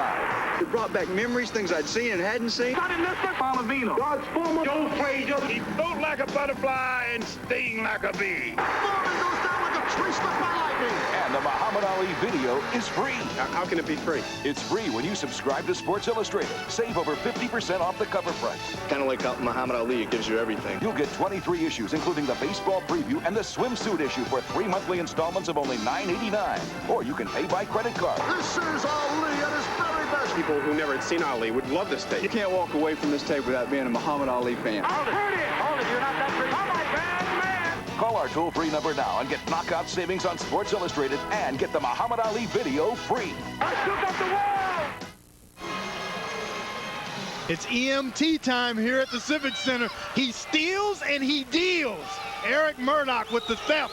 And watch the shake move right around Darrell Porter all the way to the window. Eric Murdoch has come up big here in the second half. 30 points, 5 steals, 4 assists, 6 boards, 58% of the Friars' points, and he has 15 of their 22 points in this half.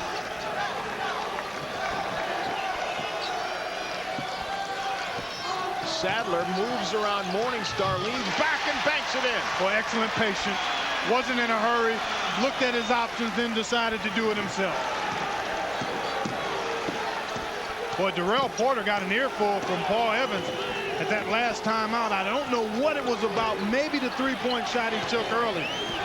McNeil over top of Simpkins, won't roll in. Sadler goes for it, and Morningstar called for the foul.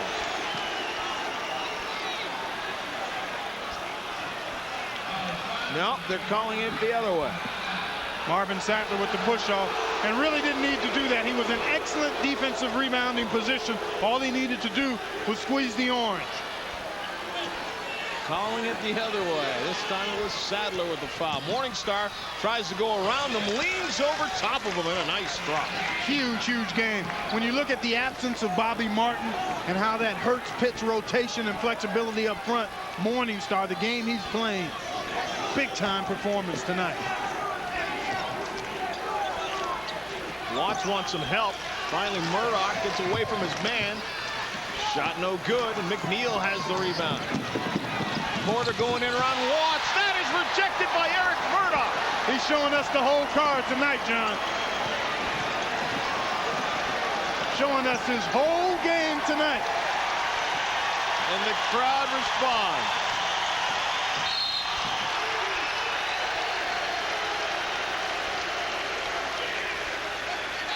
Porter has to reach in to stop Murdoch from blasting past him, but you're right, Clark. We have seen everything. He's leaving nothing in the bag. Here he comes defensively and throws it out of there. Darrell Porter, the Panther, attempting that field goal, and really let it go a little soon, but excellent hustle by Murdoch.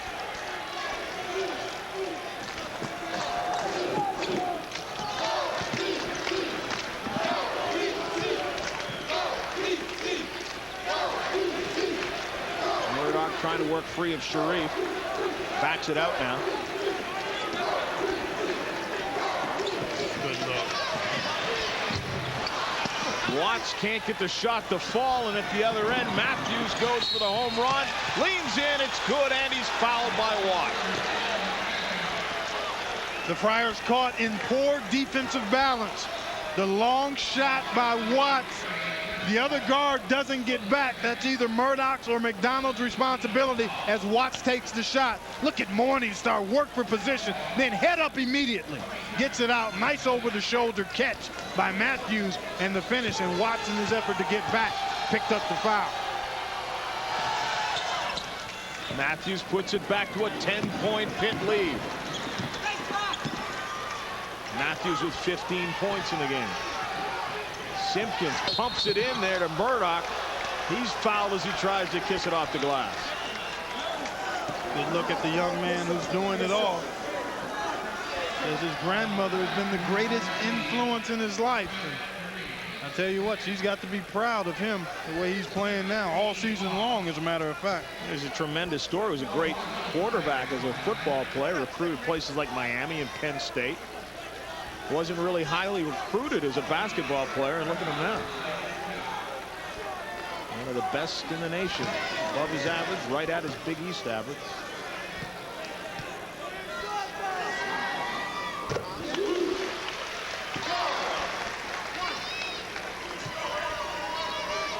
Gets it back to single digits for the Friars.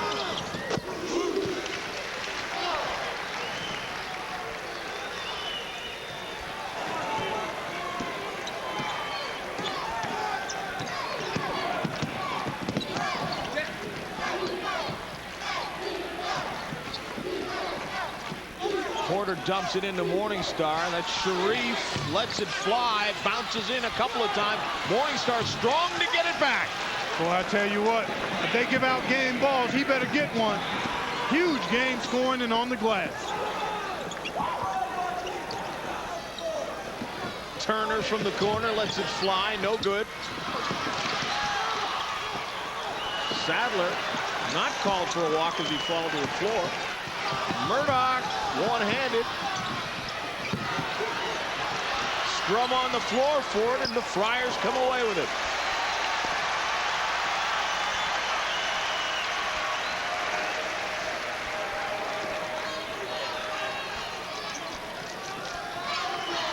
Need to get a hoop out of this. Murdoch around the pick, hands a three. You know, after you go through all that work, diving on the floor, you got to cap it off with a bucket. Matthews is free. Turner hammers him as he went for the fake. Just kept coming like a freight train. I'll tell you what, Jason Matthews has made a couple of big plays for his team. And again, at the risk of being redundant, the way the Panthers have handled this storm by the Friars, very, very impressive on the road. Good up fake, and Turner out of position and picks up the foul. Tell you what, they better get the cold whirlpools ready in both locker rooms. A lot of floor burns. A lot of physical play. That's the way you used to play them in the Big Ten, isn't it? Oh, this looks just like Big Ten action. Bumping and bruising those Buckeyes. How about those Buckeyes with the donut on the lost side of the ledger? And a huge win down in Bloomington. Randy Ayers has done a tremendous job in his second year as head coach. Certainly has. Sadler just tries to thread the needle in there. Boy. I tell you what, that's a telegraph pass by Sadler, and from too far a distance. I mean, the low bounce pass is fine, but usually you want to do it 4 to 5 feet away from the receiver.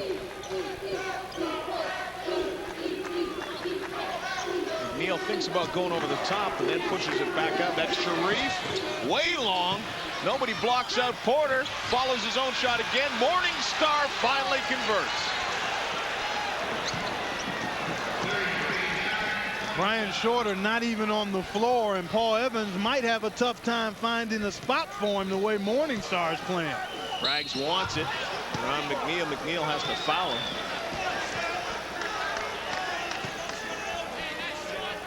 The Friars keep putting the push on, but can't quite get it to the even mark. Now they're back down by 11. And see, what happens is eventually you run out of runs.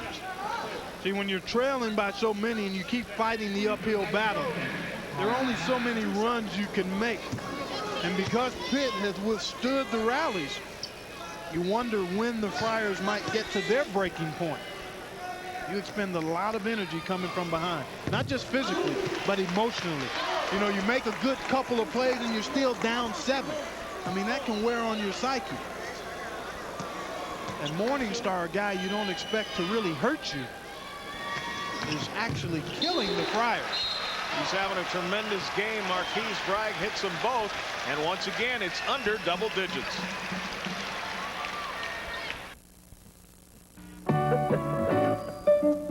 So does your bank give you their best rates? North Star does with a North Star One account. The best rates?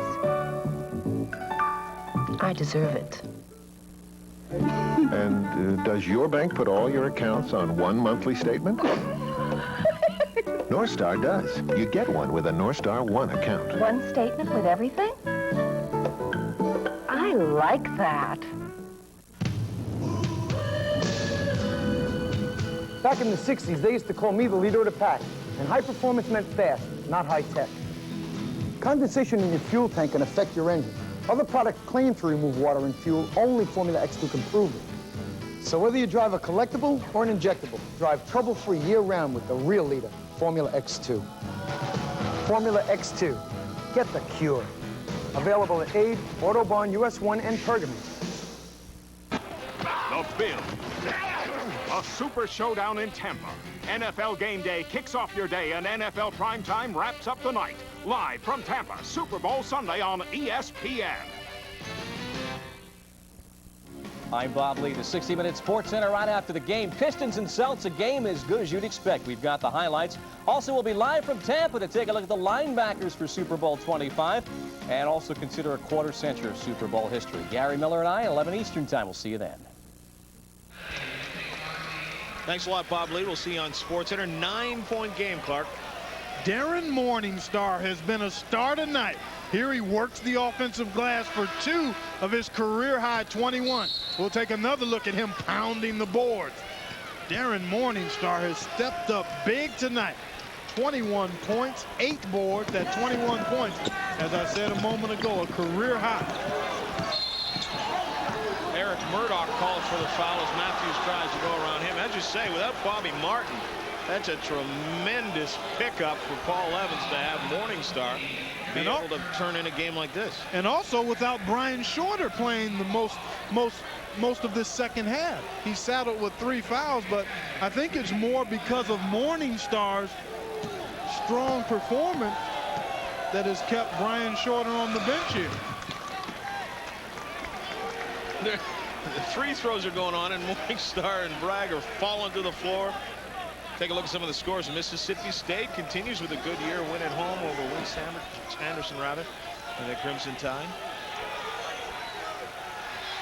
Tell you what, Richard Williams has that team playing very well.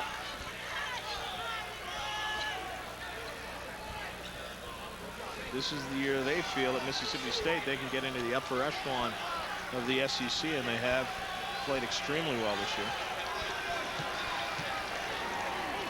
Solid night for this guy, Jason Matthews. Done a decent job defensively. Been forced to get off Murdoch because of the 4 fouls. And the young freshman, Sharif Ahmed, with that assignment now. Murdoch sends it out to the other three-point man, Watts. A long pass for Matthews. He has it, and off the glass for 2. The lead is back to 13. Boy, the Panthers really take advantage when they get a clean defensive board. They send the guy defending the shooter out on the break. Forbes lets a three-pointer go, rolls in and out.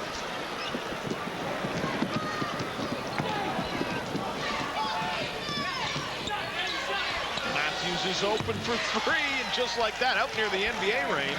That might be the pin in the balloon. Rick Barnes wants to talk about it. Down by 16 now after cutting it close to 4. They got a lot of work. Chris Kelly knows a little beachfront hotel where the view is breathtaking, but the prices aren't. Now, where do you suppose she'd rent a car? Budget, where she can reserve a car that's less than 6 months old in less than 3 minutes for a very relaxing price. The smart money is on budget. Now you can rent a Lincoln for the smart rate of $99 for any 3 days with unlimited mileage at any participating budget location. The smart money is on budget. What do you think? Here's a better idea.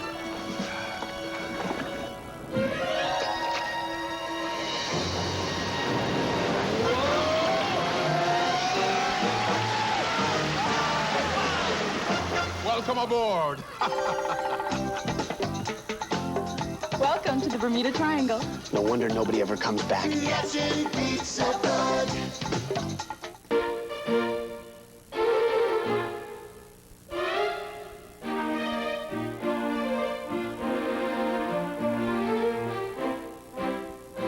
If after test driving a Sterling, you find another car with all of its standard features and appointments for $28,500 or less, we'll do more than congratulate you. We'll buy it for you.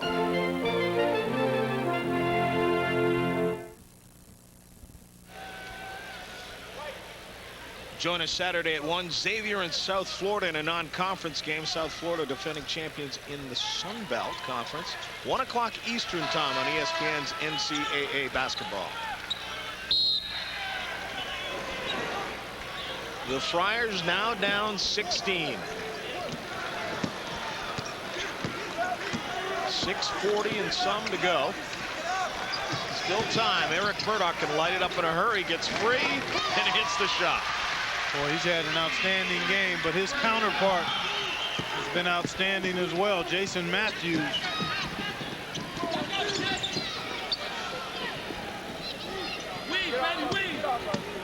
Matthews, we talked about his defensive work, but he's got 23 points himself. Pitt looking to use some clock now, execute their half-court offense. Porter leans into his man. That's a charge. Or rather, Matthews. Matthews had the little guy on him. He wanted to post up Trent Forbes. See, watch him get really hungry for it right here. Once he turns back, now watch him beg for it. See, he wants to post up the little guy, and Trent Forbes, with a pretty good acting job, draws the foul. Lower the shoulder a little bit. Murdoch free momentarily. Simpkins just has it ripped out of his hand by Morningstar. Reaped at the other end with the dunk. They've scored 10 points this half on leak-outs because the Friars haven't maintained good defensive balance. They've sent everybody to the board. Murdoch with another three.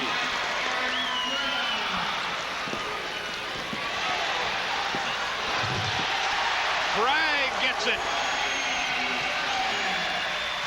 More pressure.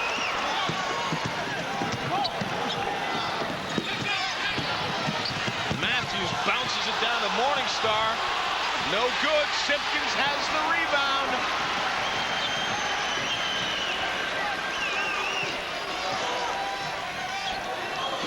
Murdoch dishes it off to Simpkins. He's fouled.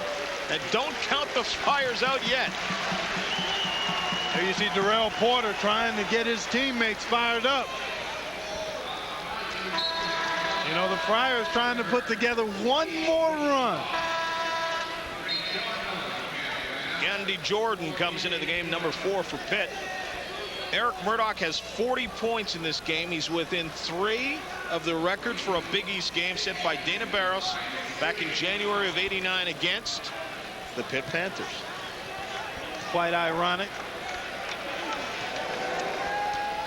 Well, you know, in his last 12 games, he's only had 2 sub-30 games. This is getting to be a routine night for Eric Murdoch. Lead is down to 10 again. Simpkins can cut it below double digits.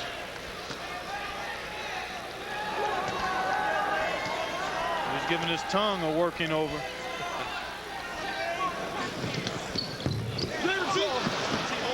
Can't get that one to fall.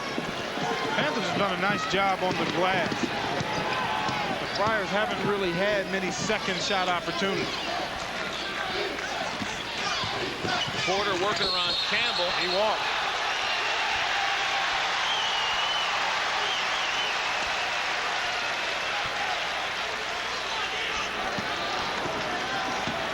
The crowd sensing perhaps another Friar run. Just under 5 minutes to go in the game. Darrell Porter matched up on Murdoch.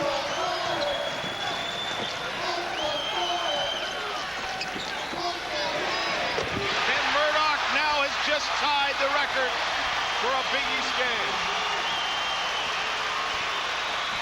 More importantly, he's put his team to within 7. McNeil over the top to Jordan, and Murdoch stops him cold and is called for the foul.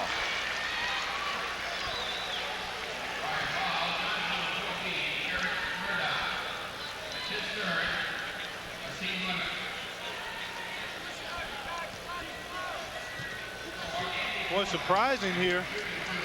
The Panthers, this is crunch time now, and they've got 2 of their senior players on the bench. Porter and Jason Matthews, although Matthews, I think, has 5 fouls. 30-something indeed. 10 times over 30, 3 times over 40. And his next point will break the record for points in a Big East game. They're going to run that little double screen for him. Baseline leans in with the right hand. And welcome to the record books once again, Eric Murdoch.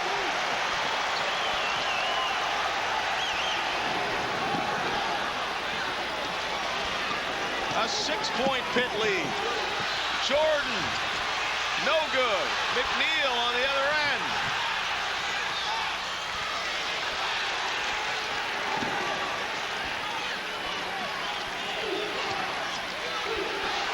Porter hands it.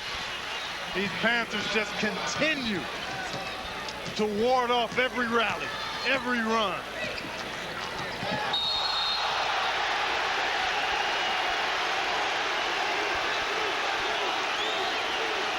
Morningstar complaining to the officials that Murdoch faked that foul. Let's take a look. You make the call. Murdoch moving without the ball. Take a look at Morningstar. Oh, No man. question. No doubt about that. Give him an Oscar. No way did Morningstar push him down. That's a pretty wily play, though. Just showing that the man can do everything. He hasn't left anything to chance tonight. Murdoch's 48, not only a record in the Big East, also the most ever scored against Pitt. Bob Talent of George Washington back in 1969. It's going back a ways. 47. He's closing in on it.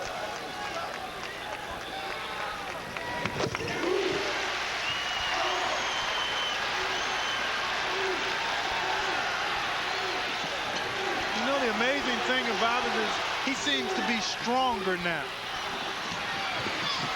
Porter, good pass to McNeil, blocked out of there by Bragg, but they call a foul.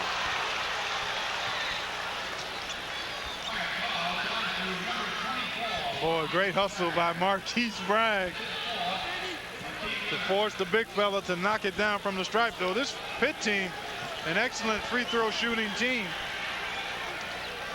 They come in at right about 80% as a unit.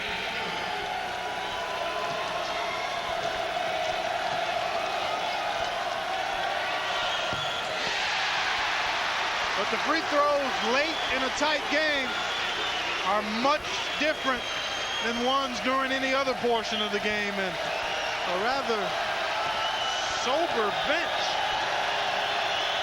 Well, a tight game in the ACC. This one does roll in for McNeil.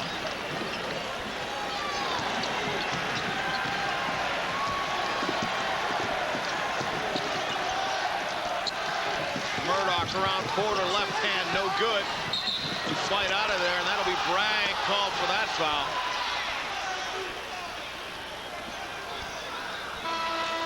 Marquise hoping he could entice the officials into a charge. I don't think there was much question.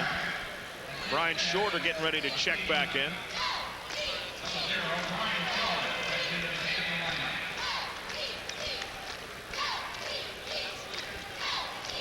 He's had an outstanding game.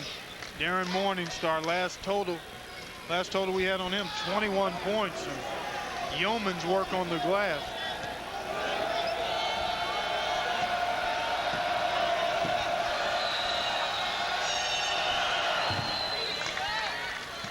Calmly, Porter puts it in. They'll put the lead back up to 8. Chris Watts will come back in. Campbell will take a seat. Watts gives them another three-point shooter. He, Forbes, and Murdoch all capable from behind the arc. Porter, a 93% free throw in Big East play. Does nothing to hurt that there.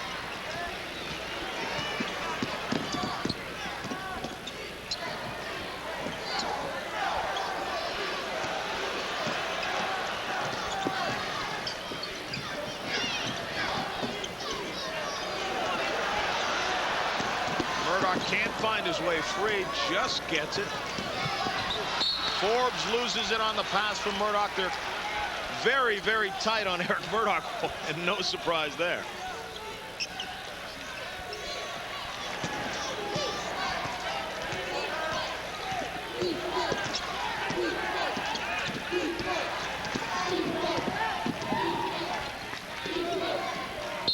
Porter wants the timeout. 2:25 to go.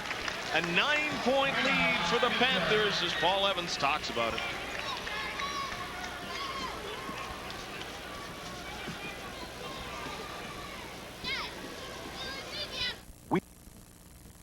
Many questions are being asked about hair loss. Mine were answered by this booklet.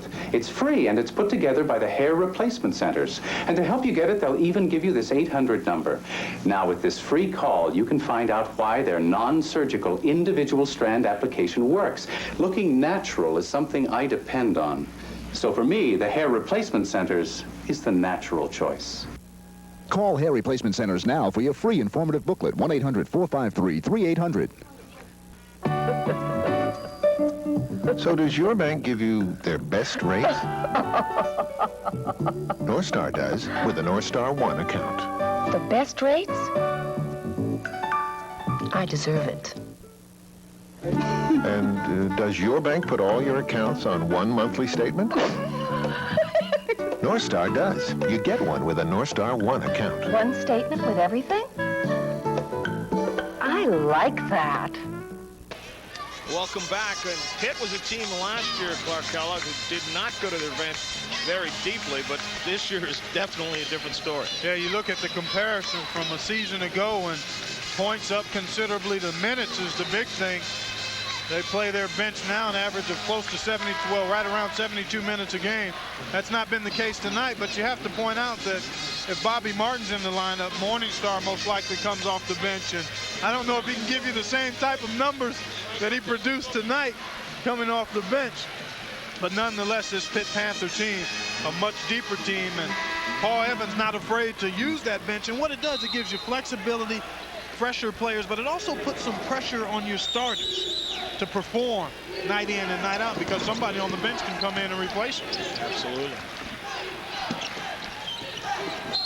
Simpkins goes for the steal, tips it out of bounds, but it's still Pittsburgh's ball.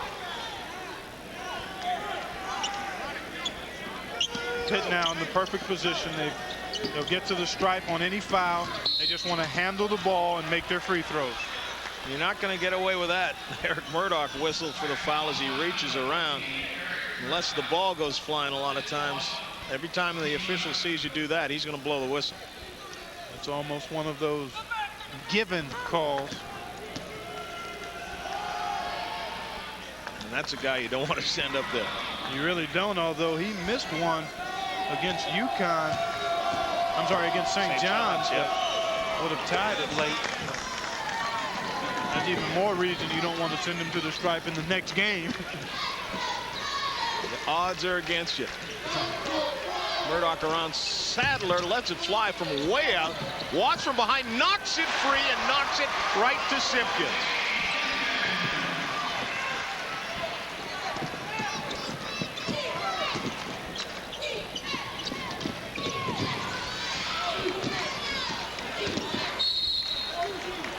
Oh, I can't say enough about how Pitt has come up big when they've needed to. And the Friars have mounted 3 or 4 significant runs here in the second half and have never been able to get over the hump. That's 5 on Eric Murdoch. Reminder to those watching who aren't familiar all the time with the Big East. It's 6-foul rule in effect in the Big East. This Pitt team, again, an excellent free throw shooting team, an experienced unit. Porter working on a triple-double in points, rebounds, and assists tonight.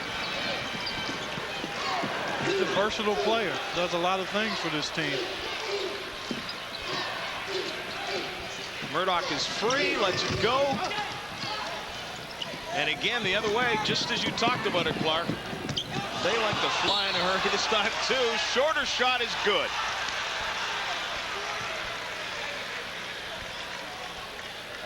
You know, talking to the Pitt coaching staff and the players earlier today, they categorized this game as a must-win.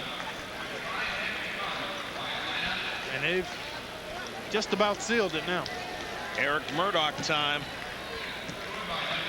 Just above his team's output in the second half, but can't do it by himself. He really can't, but he certainly gets my Stat Sheet Stuffer Supreme Award because he filled that box sheet up tonight.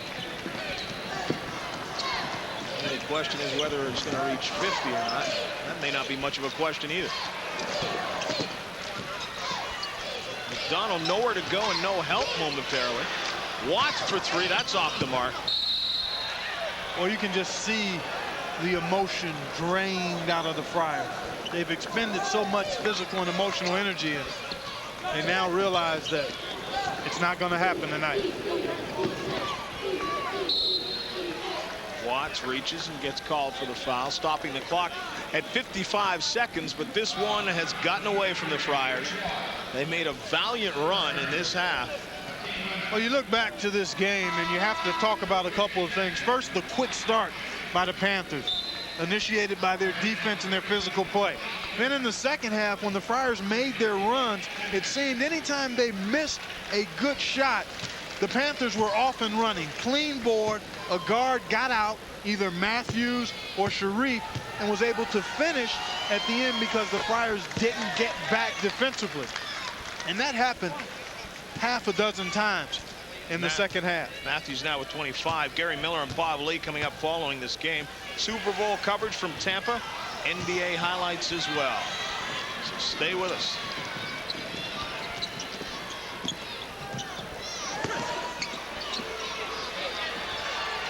Murdoch picks up a nice pick from Sadler. Rolls in and out. And Murdoch gets called for what should be his 6th foul. No, Sadler is called for the foul.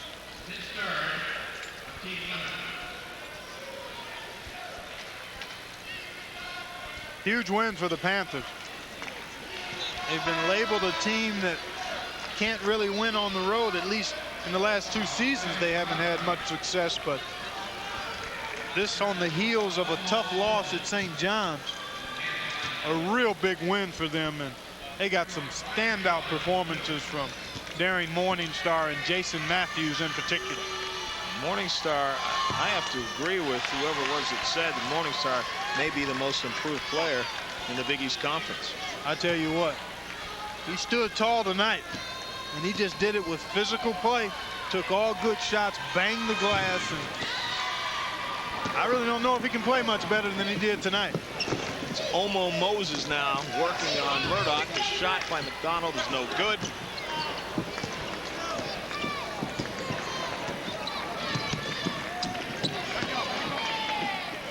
Tim Glover, number 12 for Pitt.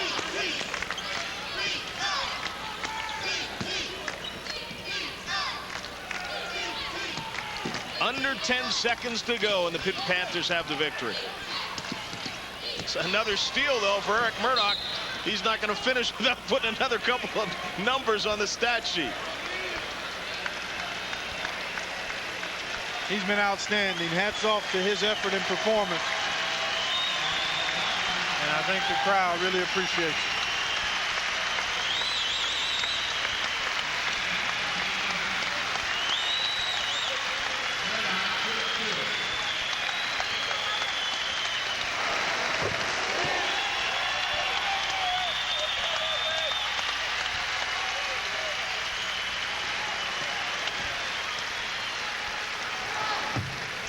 Their team will go home with a loss, but Eric Murdoch will leave with 48 points, a record for a Big East contest.